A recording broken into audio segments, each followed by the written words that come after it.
बतझरा जोलुर क्लाबनि बानजायनायाव दिनै आइजोफोरनि जोलुर बादायनाया दिनैनिफ्राय जागायबाय मा बुंगोन सार बे समाव आं गिबियावनो जोबोद साबायखर बावदों जेनेबा बतझरा जोलुर क्लाबनि मावथि बिथांमोनखौहाय दिनैहाय जोंनि नैबे बतझरा ओनसोलावहाय नैबे आइजोफोरनि जे वुमेन जे खेला फुटबल खेला बे खेलाया खुंजोंबो जाफेराखैमोन दा जोंनि ओनसोलावबो गोबां बेबायदिनो लाइमोन सिख्लाफोर दङ फुटबल मोजां मोनग्रा गेलेनाय मोजां मोनग्रा बिथांमोना दिनैनि नैबे खेलाखौ नुनानै हयथ' निस्सय मोनसे गोसोआवहाय माबा फैगोन जांख्रिनाय फैगोन जे जोंबो बेफोरबायदि जे मानो ओंखारनो हायो खोमा दा दिनैहाय सरकारनि तरफनिफ्रायबो बे रोखोम गोबां मोनसे आसनि लादों जेरैहाय दा खेल महासंग्राम होननाय दा बे खेल महासंग्रामनि जरियते बे प्रत्येकटा VCDC बेयावहाय मोनसे नभेम्बर दानावहाय बेबायदि मोनसे बादायलायनाय जागोन बिदिनो फुटबल भलिबल काबादि दा जोंनि गामि सिङावहाय बे जे माखासे टेलेन्टफोर दङ खेला गेलेनायनि दा बिथांमोनखौ बोखांनानै लाबोनानै जाहाथे जों मोनसे मोजां प्लेटफर्म होनो हायो बेखौ बेनि सायावहाय थांखि लाजादों दा बेनिखायनो दिनैहाय नैबेयावहाय बे स्टेडियामावहाय काजिगावनि बे स्टेडियामावहाय मोनब्रै टीमजों जे आइजोफोरनि खेला जादों बेयो जोबोरैनो बाख्नायथाव आरो बिथांमोना जायनोखि उद्योक्ताफोर दङ बे बतझरा फुटबल क्लाब बिथांमोना दिनैहाय बेखौहाय जोबोद खस्थ'नि गेजेरजोंबाबो बिथांमोना दिनैहाय बेवहाय बे बादायलायनायखौहाय आयोजन खालामनो बिनि थाखायनो बिथांमोनखौ जोङो आंनि तरफनिफ्राय साबायखर जादों आरो दिनै खेलाया जोबोद मोजां जादों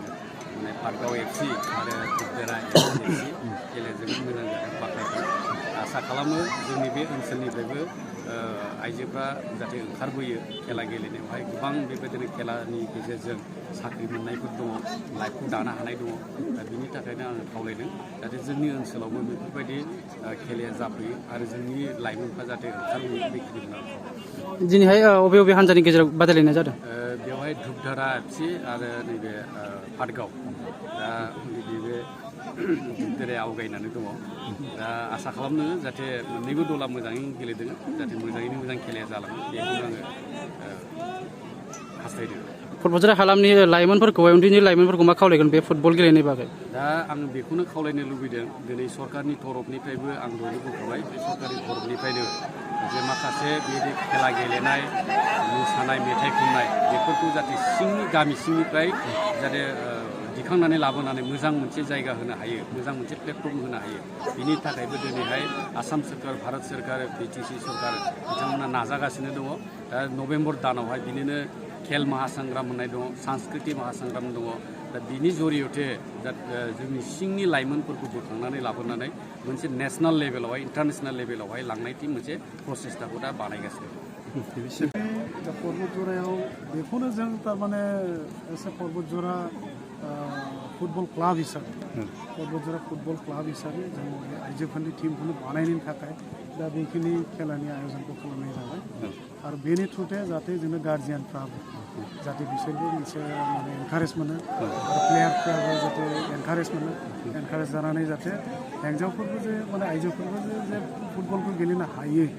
नङा होमबा बेखिनिखौ जाहाथे बयबो बुजियो जार फलाव बे खेलाखौ जों खुंनाय जायो थेंक इउ दिनैनि नैबे जोंनि बतझरा स्पर्ट्स क्लाबनिफ्राय बानजायनायाव नैबे हिन्जावसाफोरनि खेला होफैनायाव जोङो रायजो राजाफ्रा जोबोद गोजोननाय मोन्दों आरो जों आसा खालामदों बेबायदि खेलाखौ जुदि सम सम लाबोनानै जोंनि रायजो राजाफोरनो दिन्थिफैबाय थायोब्ला निस्सय जोंनि रायजो राजा एबा बतझरानि रायजो राजाफ्रा माने बयबो जाखांफुनाय फरायसुलिफ्रा हयथ' बिसोरबो गोजोननाय मोनगोन आरो बिसोरो थुलुंगानाय मोननानै बिसोरो हयथ' खेलायाव बिथांमोनहाबो गावसोरनि जिउ राहा खुंनायनि लामाखौ हयथ' खेलानि गेजेरजोंबो लानो हागोन जों बेखौ मिजिंथिदों आरो जों खावलायनाया बेनो स्पर्ट्स एस'सियेसननि जायनाखि दैदेनगिरि बिथांमोन जेन' बिथांमोनहा जेन' बेयाव बे माने गासिबो बिनि थासारिखौ बिनि खेला बिनि स्टेडियामफोरखौ एसे नोजोर होनाया मोजां जों दिनै नैबे जोंनि नैबे माबाफोरखौ माने स्टेडियामफोरखौ एसे साबना हाबना समायना खालायो बेबायदि खालायोबा हयथ' बयबो गोजोननाय मोनगोन आङो आंनि साइडनिफ्राय रायजो राजानि जानानै बेखिनिखौ बारे बारे खावलायो आरो बेबायदि खेलाया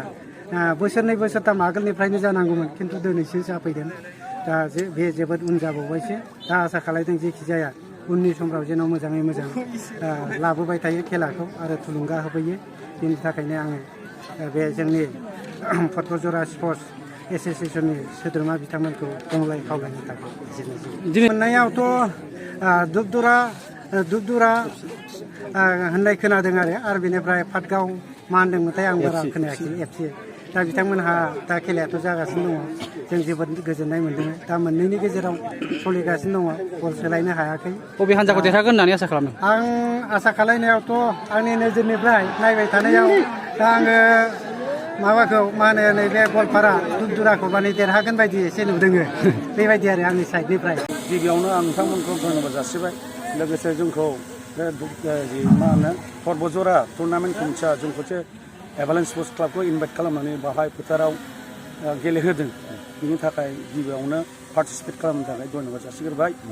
दा गेमावथ' जों देरहाबाय न' डाउट थेवबो जोंनि गेमा इसिबां आंनि नुनायाव गथ'फ्रा जेसेबां खस्थ' खालामदों बेनि फेभारेटजों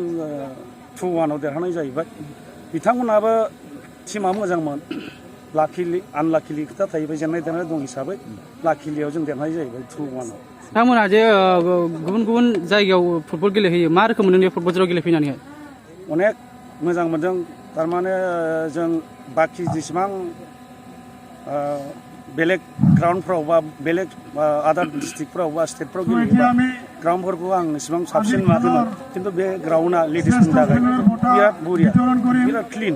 बिराद मोजां स्मुथ आरो बला माने एने फास्टबो जाया स्ल'बो जाया आरो मिडिल सिस्टेमनि एखेबारे गार्लसफोरनि थाखाय साफिसियेन्ट मस्ट साफिसियेन्ट दिस ग्राउन्ड जाखांफुनाय उन्दै उन्दै लाइमोनफोरखौ मा खावलायगोन बे जोलुर गेलेनायनि बागै बे गेलेनाय बागै बे क्लाबनि अनुजायै बे क्लाबनिजोंनो जों हागौमानि गथ'फोरखौ बानायबोगासिनो दं बानायगोनबो इभेन एभालान्स स्पर्ट्स क्लाबनिफ्राय आं गौरबै बुंनो हायो गोबां मानसि माने बयसफ्रा माने सार्भिसाव थांनो हाबाय मिलिटारिफ्राव डिफेन्स लाइनफ्राव बाखि आदार साख्रियावबो इनभल्भ जानो हाबाय एभालान्स क्लाबनि दारै थारमाने एभालान्स क्लाबा आजिखालि 24 बोसोर जाबाय बेखिनियाव जों दा देग्लायनिफ्राय जों वुमेन टिमखौ आरो बोखांबावबाय एभालान्स स्पर्ट्स क्लाबा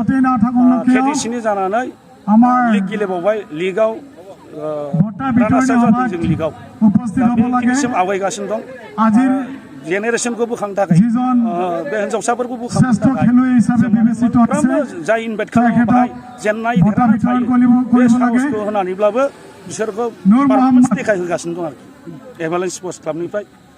बे नाजानाया दं आरो इयुनाव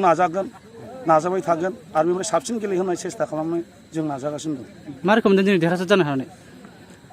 गथ'फोरनि गेलेनायनि जि उत्साह जे इन्जय बा गौरब बेनो आंनावबो गौरब जायो एभालान्स क्लाबनि जाय लिडिं पार्सन बिसोरबो गोजोननाय मोनो आरो गथ'फोरखौ थोजासे साबायखर होनो आं होबाय दिनै बे नोंथांमोननि चेनेलनि गेजेरजों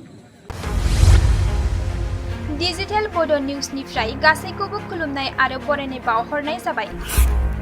मदद आरो हेफाजाबनि नोजोरजों नोंथांमोननि सेराव दं डिजिटेल बड' निउस वेब पर्टेल